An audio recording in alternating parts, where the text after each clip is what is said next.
My hands are so cold. Cold out there? Yeah, it's freezing, but absolutely pumping when the right one comes in. It's flawless with the offshore wind, or offshore snow, I should say. Some of these places I go, they feel like a photographic purgatory. It just feels foreign. It's like, you know, walking on the moon or something like that.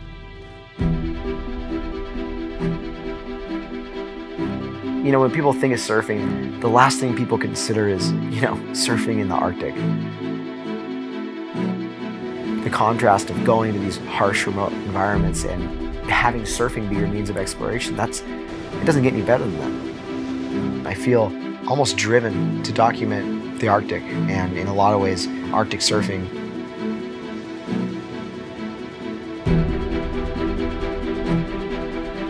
Photography for me was a release. I wanted to immerse myself in the beauty of what I was seeing with my own eyes. And I felt like it became this kind of symbiotic relationship that really was the perfect medium of expression for me.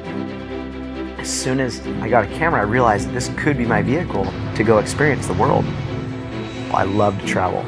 You know, like, I'm a cold water fanatic. That's why I go to these cold, harsh environments. The clouds, the moodiness, the northern lights, it truly is beautiful and epic, and the surreal landscapes that come out of this North Atlantic Sea has really drawn me in.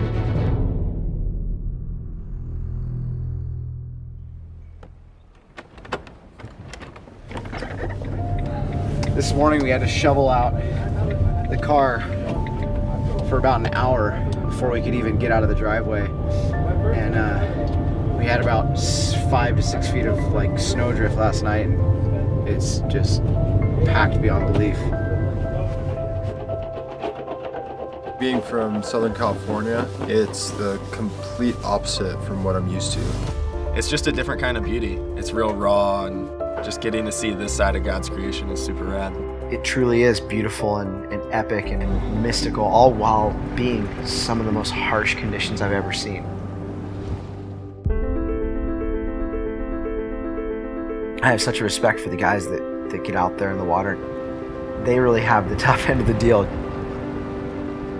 I kind of feel like I'm going to war or something. Like, I got my combat suit on. You know, you're putting on 5 to 7 millimeters of rubber, and then you're hopping in water that's, you know, 35 to 45, 46 degrees. It doesn't really get much better for traveling to cold destinations. Surfing between these giant cliffs and good waves, it's the raddest thing ever.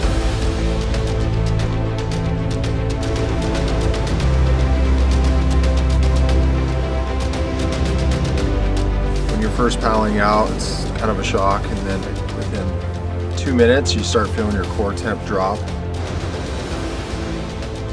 And you make one little turn the wrong way and your wetsuit gets flooded, and it feels like electrifying.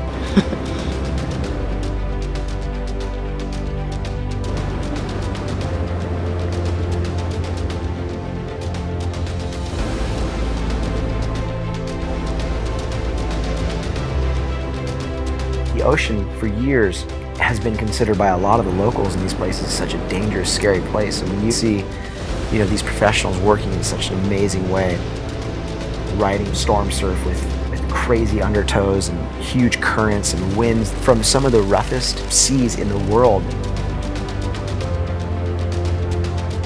But it all kind of comes together in this beautiful way when those storms do subside, and there's these glimpses in between, these harsh moments where you get perfection. It humbles you and makes you realize how at the mercy of the ocean and the elements we are. I know that the surfers are out in the water suffering just as much as I am, if not way more. So I feel like you have this extremely heavy task on your shoulders of making sure that you document what's going on accurately and appropriately and doing them justice, because you're only going to get so many moments. Today's looking like a perfect day to get in the water, so I'm gonna jump in and see what I get. It's just a matter of trying to get everything warm before you go in. You know, when you want to get these images, when you want to get these moments, you have to be out in the elements, really experiencing it. And for me, you know, like, I love to suffer. The idea of having cold fingers, brittle skin and chapped lips, and really putting yourself out there in the elements. I guess that's when you feel like you're really paying the price, but the greatest rewards come.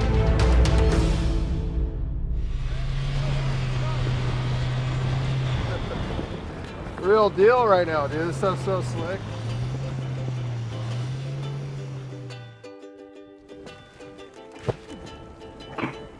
I can't see.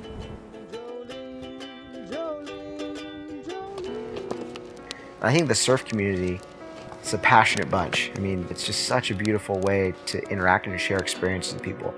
And I think that experience is what draws you all closer. It makes you feel like you're part of a group.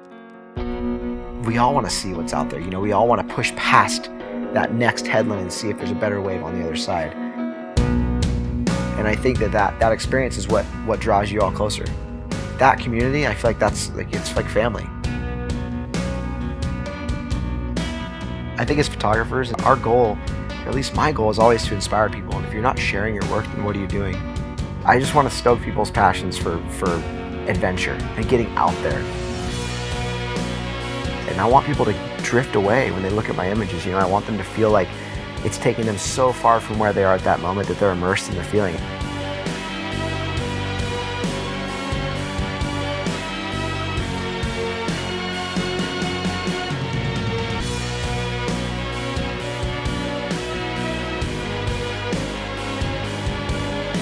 I think that the adventure that comes from going to these places where you could easily go there and never get a single rideable wave. But what you do get when you get that, it's like the reward of, bagging a new summit or like climbing to the top of like some unnamed peak. It's just, I don't know, there's a surreal victory that comes from that. And I feel like those are the ones that mean the most to me. Maybe not even the most beautiful images, but the ones where you come back and you're like, wow, I really gave something of myself to get that shot. I think that's the beauty of going to those places, is learning new things about yourself every time you take a photograph.